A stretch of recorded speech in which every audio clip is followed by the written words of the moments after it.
Voilà, très chers téléspectateurs des magazines Les Polyvalents de la presse congolaise. Tout cas, tout ça,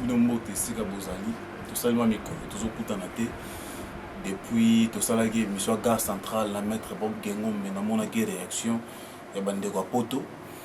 Bande connaissent à niveau États-Unis, na mona bande qu'on appelle la Inde, na logi ba appelle la Inde, ba commentaire tout monde a une page na biso ya mwinda télévision, page officielle tout monde a ba commentaire. Mais bo commentaire na bandenge na bino to ba tout on a pays démocratique, mutu na mutu, on a point de vue na ye. Donc voilà, les torobaki, les autres zongela so masolo auto bandaki mais na version mususu na maître Bob Gengombe Moimboka, président et initiateur jeunesse moderne du Congo. Il y a des jeunes et puis ils ont appuyé l'action de la jeunesse dans Katamboka et puis aza congolais aussi banalise na ndenge na ye selon masolo mboka nezo tambola. Alobela ba combattant ndenge bo reseke no donc abude ba combattant. Ils ndenge lobaki ba bazwa ki ngobe bazwa ki bien. Alors on peut amener un normal te amener un normal te. Et le soustoyer on a maître Bob Gengombe babi vers dans c'est-à-dire phase retour on va mettre une gare centrale qui phase d'aller jusqu'au phase retour ya masolo na biso to la masolo et belé na maître Bob Gengombe o nazo pesa mbote maître Bob mbote gloire makese to solo solo ya crash balobi actualité ça dominé na crash ya avion babi avion de la logistique présidentielle avion mokonza mboka atiaka ba mituka na ya voyageur nango atiaka ba biloko mususu tout ça avion wana esalaki perdiction apendaki contact na bata tour de contrôle suka nango yoko se retrouver na Beni ekiti wana et le rôle ekatani tout ça na kati kuna selon directeur ya aviation civile apesi neto bengaka évaluation il y avait 8 personnes à bord, 4 personnes qui na côté un ngambo équipage, 4 autres personnes y compris le chauffeur, le président de la République au Batiki Bisso, bande on a compatriotes, on a mis tout sur la boé, baza sous na bon morité, bakufaki na 4 avions wana. Nini est causé délocalisation wana to crash wana, bande comme sous balobi poids charge les gars qui trop avion Antonov wana a 70 ezaki na capacité de bloc rebelle ngwana te tango mati likolo makasi asali le rôle à perdre équilibre na yo la continuer ko mata a kiti na moissé de bata tour de contrôle ba perdaki localisation contact na ye balobi charge wana bande comme sous balobi en bande comme sous balobi eza ba avion ya kala se umeli na njili oyo mokonza mboka okiso ko tia biloko n'est pas voyageur na yango te faut qu'on remplace mususu. Moi je pense que quand on parle de l'Antonov za biloko déjà kalassé umeli Antonov à 72 wana nini siko to monaki na sima après avoir kosala komona perdiction ya avion wana bande ko na biso ba combattant ya UDPS na limité mbutu bandaki ko banda 10h ti 14h les routes barricadées nzela roleke ezali susté ba chauffeur taximan ba souffraki makasi nzela roleke te ba siliki bazo revendiquer nini cause ko sika na bango nini za ndenge avion ezali crash te mais balobi le président du FCC l'autorité morale de FCC aligné abomisa président Fachi président ya République démocratique du Congo et puis azali moko kati na ya IDPS et moi le rôle alinga simisa et touche bomae bango bazo revendiquer bakata libala wana FCC cash et kufa eza susté c'est pour ça ba revendiquer na limité na yango qui dit miende to lobara toujours qui vivra verra maître Bob Gengombe to solana ya take mwana mboka maître Bob makantina yo merci gloire makese pona parole opesingai pona ko édifier pe population na biso na makambo ekomi mo di lelo crash nano eza normal parce que avion eza eloko mutasali na maboko comprendre ezel maela mutu asali c'est normal cracher zala parce que bango moko batu basala ngo bakufaka pe kaka na ba avion bon pona likambo ya crash oyo esalami oyo ndenge tozoyo que la tonnage ezalaki belé soit déjà jeep à chef de l'état déjà ba bien pesaka 7 tonnes yango moko déjà donc avion ezalaki na tonnage ya mokie donc batie jeep wana déjà ezalaki na tonnage ya makasi en plus ndenge ba tonneau vane voyageaka yeba na ba soda batiaka babord na bango mpo nde bavoyagea bango yebaki basoda mpe basombaka biloko na bango eyaka bakonzi wana nyonso mpe basombaka biloko na bango batiaka na kati donc soki eza tonnage donc eza makambo ye donc tokosouhaite liwa te mais mpasi mingi na bandeko batiki biso na bafamille na bango kimi ezala na mabota na bango nzambe akonsole bango parce que eza mpasi mingi operde bandeko mais nazonga kota bandeko ya idps moi ndeko na nga lelo na mboka na biso yango nakosenga na président Fachi nga déjà série moko boye naleka na émission nalobaka conseil nakopesa na ye soki akozongisa apesa bandeko wana ya idps éducation civique et politique bandeko wana baza na éducation civique et politique te donc en plus bango kaka te baparti politique nyonso ya Kinshasa oyo ya Congo éducation civique et politique eza te parce que pourquoi eza te parce que kala tobanda kotanga yango na nchiki tozalaka nango pene omoni bootanga éducation civique et politique mais ntango Mobutu akei les années 80 wana ebandi okufa ti après bakanisaka sikoyo Mobutu moto ayaka nango nzoka Mobutu ayaka nango te ezalaka cours oyo ezalaki enseignement comme baenseignaka français géographie banini totanga mpe éducation civique et politique mpo jeune ntango azokola ayeba conscience na ye na nation apport na ye na mboka apport ya mboka mpe avers ye donc il faut jeune ntango aokola ti azokenda kosilisa classe 6e des humanités il faut ayeba banotion na nyonso mais lelo so otali lelo biso bana tosilisa na bavie na banini éducation wana eza te yango nomona confusion eza tour na domaine ya politique ya mboka bandeko ya idps lelo bakwakize ndeko Kabila ke ye moto aza auteur ya bacrash wana nga na okamwa eske soki tolobi ke ndeko Kabila moto aza auteur eske Fachi akovoyage na Antonov po Antonov eza avion evoyageaka na bamatériel donc Fachi jamais akomata na Antonov donc ekosalama te donc sikoyo soki bangi bapiége Fachi baopiége na avion Antonov ocomprendre donc eza mpasi mingi batika ndeko Fachi na ndeko Kabila batravaille parce que alliance epa même nzambe ntango asignaka alliance na mutu ezalaka respect ya baalliance eza mpe ndenge lelo accord alliance oyo Fachi basali na Kabila batika barespecte baalliance na bango ocomprendre parce que nous sommes des Bantous lelo bato baoconfondre toza na époque après l'indépendance toza na époque avant l'indépendance te ocomprendre ndeko Magloire époque avant l'indépendance toyeba cible na biso toyeba mamo eza mindele mais après l'indépendance toyebi sous cible te na Congolais akomi monguna nao résumé par rapport à premier sujet pour tous les dossiers bokeju ndeko na ngai nga na oloba boye bandeko ya IDPS batia na se naloba chaque fois que bandeko ya IDPS batia na se baza parti au pouvoir donc il faut babenda charisme moko boye ya makasi parce que ba aider président Fachi na ba idée na ba moi jeunesse na biso lelo ezosenga bato mayele bato bakofungola mayele bancetre po bancetre na biso baza bancetre moka mayele makasi donc ba jeune pe alelo belé baza mayele mais ba na confusion donc tobimisa mayele to aider président Fachi totika bango alliance basali omoni ndeko nanga oyo eza makambo ya biso ba africain makambo ya biso ba congolais omoni babanda loba omoni nde balobaka l'Afrique a la forme de voilà la gâchette se trouve aux aïeux voilà ndeko nanga yi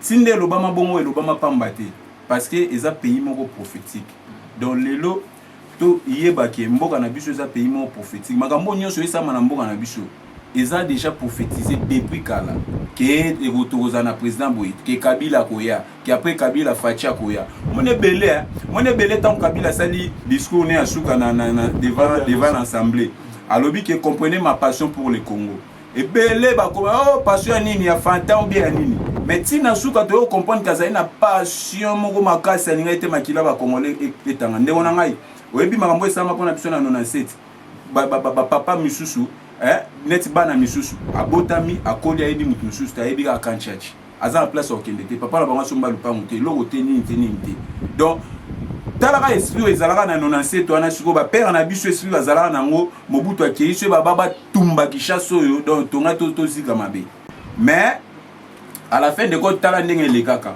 mais na tout ndeko Kabila au moins que abi arotia azana passion amour pour na bandeko na ye amemi kimia apesi passation à pouvoir eloko batu ba ebele ba ndeko ndimate ko sala mandeko nanga tozala kia moment obiso to linga tout Kabila tika pouvoir atika kiti parce que ezalaki bien sentiment na biso ezali ya nzambe te Kabila tiki pouvoir na moment où nzamba lingi po biso to tozalaka nen na ba o ba comme na pouvoir na ba o baza libanda na ba o bango to bazaka 2016 Kabila ou rien. Oh, Kabila doit partir ou rien. Mais Kabila tika la sous 2 ans. Vous comprenez? Tout ça kimia, tout le kimia na mboka. On a beaucoup plus dans le bar que tout ça l'époque après l'indépendance. Tout ça avant l'indépendance, c'était pas avant l'indépendance où il cible na biso za mundele. Mais après l'indépendance, cible ça, où il batté congolais pas comme infiltré. Eh? Tu es bien infiltré na moment tu es bien infiltré, infiltré ça partout nzinga donc il faut tout fungola maele pour maramto échanger. Voilà, Bandeko Balandi, magazine de polyvalent de la presse congolaise. Tu as maître Bob Gengo Meneb Sarabino, Aza Congolais, Kinois, notable à Ville à Kinshasa, président initiateur à jeunesse moderne du Congo. Azo pesa makantina en tant que Congolais vis-à-vis à Mokanae et ainsi de suite. Moi, j'ai eu premier sujet de l'obéli, dossier à crash et puis une réaction à combattant à limiter, mais j'ai eu Mbutu. Deuxième sujet, c'est le dossier Bokechu. Bokechu, à l'un des relations congolais, au Akenda Poto. Pour le cadre de la musique, comme on a poto, à chaque direction, on s'en est ramené au Salama parce que même musique peut te rater l'album est bien. Alors, bandeko mingi ba regretter, ba déplorer comportement de ndeko Bokechu, n'enge a passé le drapeau de la République démocratique du Congo. Bandeko musu ba lobaki fa ya suka neka kana rubude neka budara ne gouvernement, n'enge finga na ba kondi. Fara suga na wana parce que wana azo particularisé azo ko attaquer Batu na esale na bango aza mona mboka c'est un peu normal mais ko kata drapeau bendele ya mboka o ezake yo na ngai toza na kata drapeau wana eza le rôle là biso nyonso ba congolais a froisser biso a kati biso et puis toza sous na espoir moko ti. Cela veut dire que nous tous, nous avons été massacrés par M. Bokechu, premier au Azali artiste musicien, au Tourébi artiste musicien. Alors, il fallait que tous les réactions à Mboka réagir par rapport au dossier. Nous avons mettre Bob Gengombe avant tous les Yopé. Nous avons numéro sur le Yopé, ça peut ma cantine, numéro affiché. Nous avons mettre Bob Gengombe par rapport au dossier Bokechu. Moni makambo ande bona biso Bokechu moni ngana mungala eko sala ngama solo uzana ndeko lolenga bongo de ona bino bata côté mo te bien sûr mais yango na olobati eko sala ngama soni comprendre eko sala ngama soni parce que makambo ko sala eko mi ko dépasser ba limite moi ndeko na ngai lelo yango na oloba tout à l'heure que ba jeune belé bazangi éducation civique et politique. Ce qui est l'éducation civique et politique, qu'est-ce que signifie l'emblème du pays? Vous comprenez? L'emblème du pays. Vous comprenez? Voilà. N'aro pas seulement jamais. Paix à son âme, mon patron, a Koufa déjà, je me souviens de mon amour à boulot, à l'allée drapeau. Mais il faut voir des patrons à facha un étranger. Ma facha m'a bépon de Wana l'allée drapeau.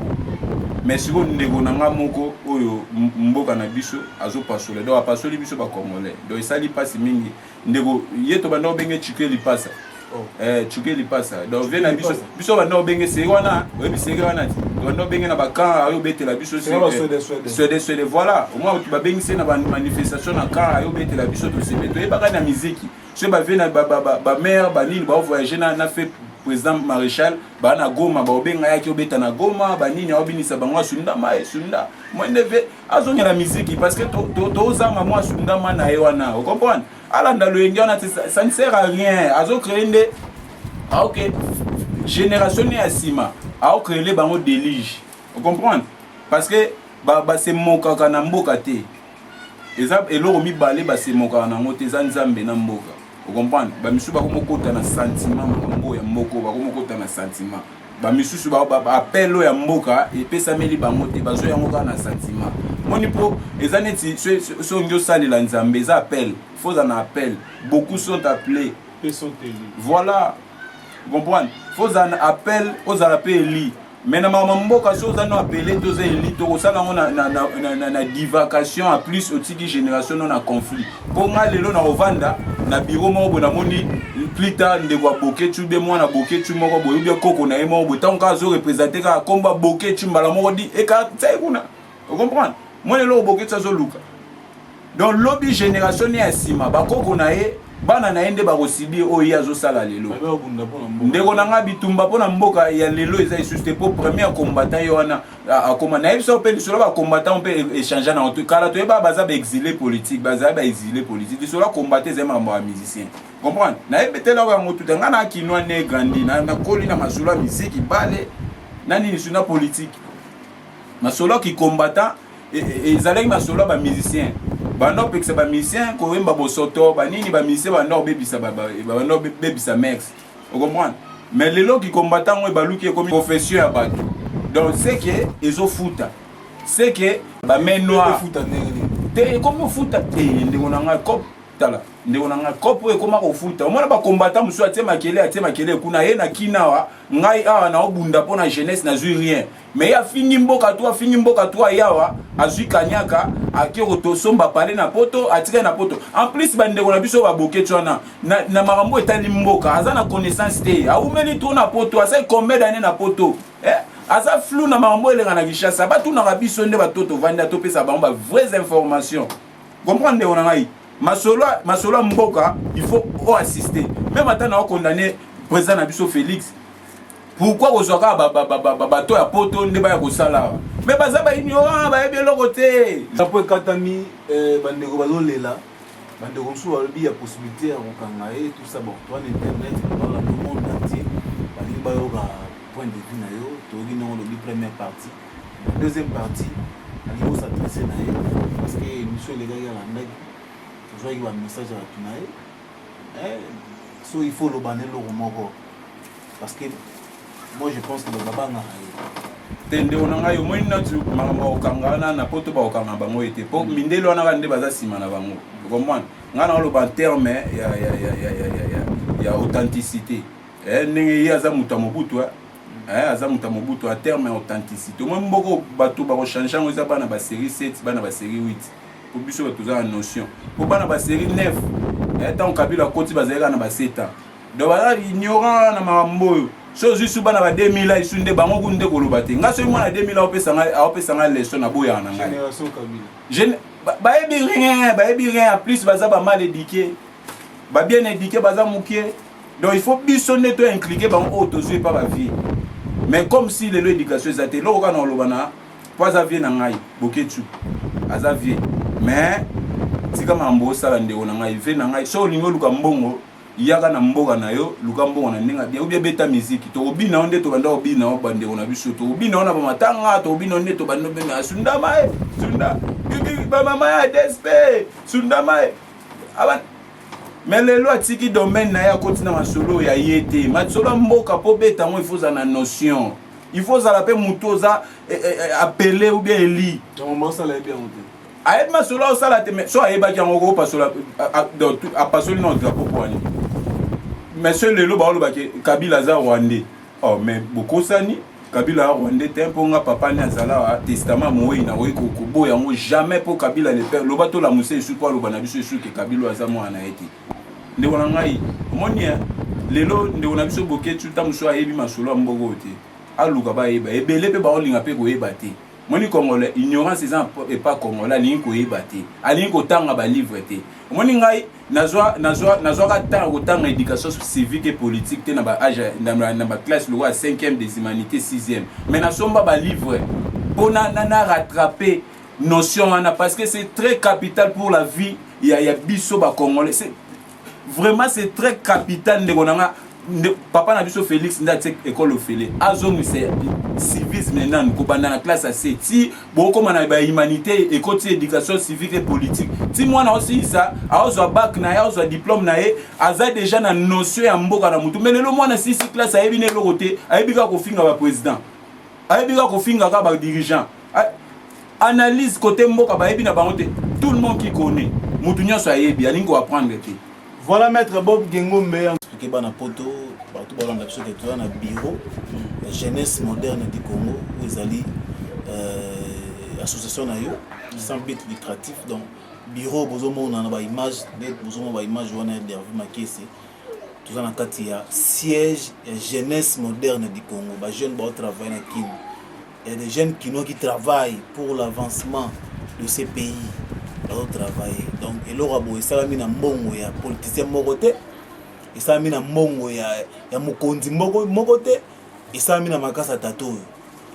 As ma pauvre 100 francs à gagner en entreprise moro songolo pakala, a sacrifié un mot pour ça la bureau et qui toko au monde, à kata mimosa, à ville à Kinshasa, pour un travail. Il y a jeunesse moderne du Congo, ba jeune bayara ba réunion awa pour na robeta boule, comment changer vision. Nakata Kinshasa, comment changer vision, Nakata Mboka, comment faire développer ville à Kinshasa.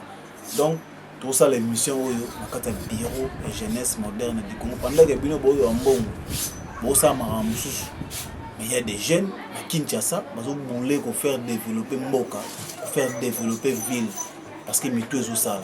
Donc, le président initiateur jeunesse moderne du Congo, Maître Bob Gengombe Otoyambi, en tout cas, coup de chapeau. Avec les moyens de bord à Zobundaraka.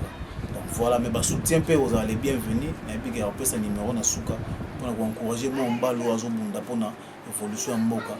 Et ça la moi vrai bien. Je remercie parce que oui na temple au au temple de la jeunesse sous forme ya Kingakati ya Kabila sous forme ya Ewa Bora ya fait musée sous forme ya Kawele ya fait maréchal sous forme limitée avec la biso sphinx de limité. Vous comprenez? Où ils appellent base place biso to le bateau ba gardien de la jeunesse. Donc toi bateau souka ceux ba légué défenseur ba kuta na gardien. Et biso to ba garder pena o que to souko la pena bosoto. To za pena focaliser na jeunesse parce que toni to tiga jeunesse mo o lobi ata to kufi to yeba ke to tiga jeunesse mo o ba boto la ba Congo te. Pour na niveau to okendela. Na ba conflit to okendela. Si lobi souhaite au daé baki bana biso tamusu ba ko boto la ba Congo na bana ba français bana ba belge bana ba américain ba boto lu mais les autres faut penato bunda to tika na esprit mo état d'esprit mo ya liko poto benga jeunesse moderne état d'esprit to tika on état d'esprit mo ya likolo po lobi ba ko bundela mboko ata o biso to zwa kité bango ba zongo na sima mais avant bango ba zo il faut biso na nuto étalé bango to bongsila on chemin to bongsila on chemin na moralité a bien na mère ça bien to bongsila on zela na makambo bien o bango pe ba ko accompagner mais ce to bongsila on zela na ba buzoba plus tard ba boto la bango mboko.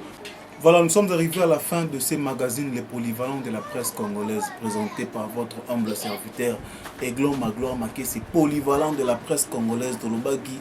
Vous allez toujours Babi a changé so bakangi na gauche to fungula na droite toza wana te pour na to landa ba on a sima pour apesa so ba mongo na ba miki nous sommes là pour nous battre pour te réussir Babi lutte ça toujours non violence on a pesi mbote na chief chief na Canada donc chief mais c'est chief na Canada mbote na wana pesi mbote na papa David na Canada Babi Nicolo moi séjour na Kim bata poto en tout cas ngana maître Bob to randenge moko to ebina biso na ebina ngabino mingi te poto sola na biso te ke tilanga code sala boy non donc moi de wana kana boa kiseka ba on na ebi donc yo so moni olimba boa ka yo numéro za wana obengi parce que biso ba tozali ba artisan ya paix les artisans de la paix les artisans de la non violence lutte na biso za la toujours non violence na nyos to rosala ndende obokechu akati drapeau eza violence.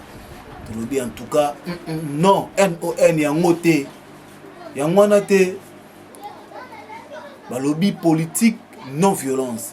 Message nous stopper ça dans le domaine nyonso, message ya paix ya non violence dans yango domaine toujours nous sommes amis de la paix et ennemis de la violence. Nde biso ba oyo, maître Bob Gengombe, papa David Bakamana, ba chief na Canada, bandeko na ngebe na poto ba papi Kandolo na Belgique on a bâti ba Rome 3 les joueurs malem donc voilà maître Bob to na suka to peso maloba par rapport à l'émission Nengeleki.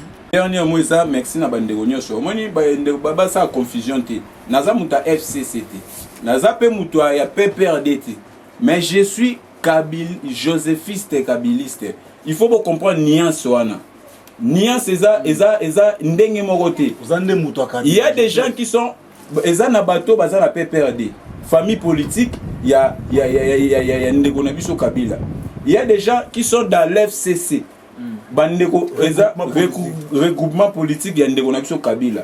Mais il y a des gens qui sont des joséphistes kabilistes. Atika ndeko kende ngona te. Nga place wana na yakati. Parce que ba okabula vision, ce bazana vision ko aider mokonza mboka. Ce bazana vision ya Joseph Kabila. Mais bazala ba joséphiste kabiliste mais lelo Congo ne Kabila banda ko recruter 15 personnes bazwa bango déjà. Donc biso siko toza parmi ba 15 personnes au Kabila rata. Ya onde tangisi ngai. Chita boketu poto na suka. Chita boketu ka nezalaka bandeko wana ndeko na biso boketu ezateke mboka ezo bangai. Mboka e bangai te po Congo za munene. En plus bandeko na biso ba sepela ba acte boketu ezo sala na éviter au moins lelo ba réseaux sociaux ngwa au moins mutu muso a commenter tam so azani pe na 12 ans. Mutu muso a commenter azani mineur. Donc nga nazo sala naza ko sala appel na bato tout baza ba majeur bato tout to botamina bango sega mobutu. Maître Bob, merci. Mot de la fête zaka ki bandeko na biso ya poto ba sepela na nga ba sepela ba pe sepela te je viens jamais chez vous là-bas. Na koyaka te na mboka na bino place bovanda kuna na koya te bo mona nga na ozalaka bo na oza. Est-ce que na sali biro na sengi ba mbongo? Est-ce na zimbongo na FCC? Na zimbongo na IDPS? Comme sous député Moral Simana. Bazate ba koza la pete nzambe mutapesa ka mutu. Moi lelo ba confondre moni mutu so azana ba idée, azana vision ou ti pa nzambe. Nzamba opese ka ba orientation, ba nzela leka po makambo esimba. Mutu moko te. Donc FCCT ni président Kabila ni bato FCC ni bato PPRD en plus nga ba réunion politique na zalarate parce que na tambola makambo politique sera Kabila to kufa pona Congo. Merci. Vous comprenez? Mais si lelo na kenda lisuste ndeko magloire na tambola makambo politique te na okende pe jamais passer na moment toza époque après l'indépendance. Donc to ebi cible te. Donc cible ko za pe ndeko no mo kaka. Pour avant l'indépendance des cibles za mundelo ebi maman mundelo ana za cible na. Vous appelez Dervi Makese. Vous appelez Dervi et vous appelez de Guamani. On va venir mon pays kuna. Et vous appelez action za côté vous appelez de on a biso prof Serge. Masa na ngami to coach na mambo likolo. Merci beaucoup maître Bob Ngengombe to na suka. Wanzaki bongo président initiateur jeunesse moderne du Congo. Maître Bob Ngengombe to soli masolo belé pendant temps pour nous expliquer bien que non ba notion pe ba matière eza tellement mais ndeko magloire so ndeko boketu azoki continuer bon ngape na olongola ki ndeko kiaza ndeko na bando frapper pour to tika lo mona na te ya tika lo mona ngate yo ko frapper boketu mais ya banda obine la bisoti c'est wana c'est mobutu yeto banda obenge na kancha chipa bine la bisoti donc naza tina ya wa ko chuke lipasa chuke lipasa mais ce qui continuer bongo et comme frappe na frappe soit frapper to frapper a frapper to frapper parce que toza posa mboka na minute eza na kimia parce que hymne national na biso même Zaïrois o bataki tamba mataki na bord wana tamba bataki drapeau Zaïre na ambassade même aujourd'hui hymne national ya Congo ya RDCO au moins na kacha ba c'est dans la paix que ndenyo se tongama c'est parce ba fandi kimia ndembo tongama mais voilà biso to ba partisan ya non violence donc biso place aux ali bitumbe za raté makele les ala raté parce que on est des Congolais nous censés de vivre ensemble. Merci beaucoup. Nous sommes arrivés à la fin de cette émission des magazines des polyvalents de la presse congolaise présenté par votre humble serviteur Aiglon Magloire Makese polyvalent de la presse. J'étais avec Maître Bob Ngengombe Tolobel Marambetali Crash. Il y a un avion logistique présidentiel. Et Tolobel Masoula ba combattant ba fachai balobi et Kabila nde mutasali piège pour Fachi akufa. Tolobel Masolo nenge ba manifester na bimete ba bloquer banzela marambutu. Tolobel Masolo ya bokechu nenga pasola ki drapeau. Tolobel Masolo nyonso a tokomi na suka. Merci beaucoup bana mboka to okuta na miko ezali koya.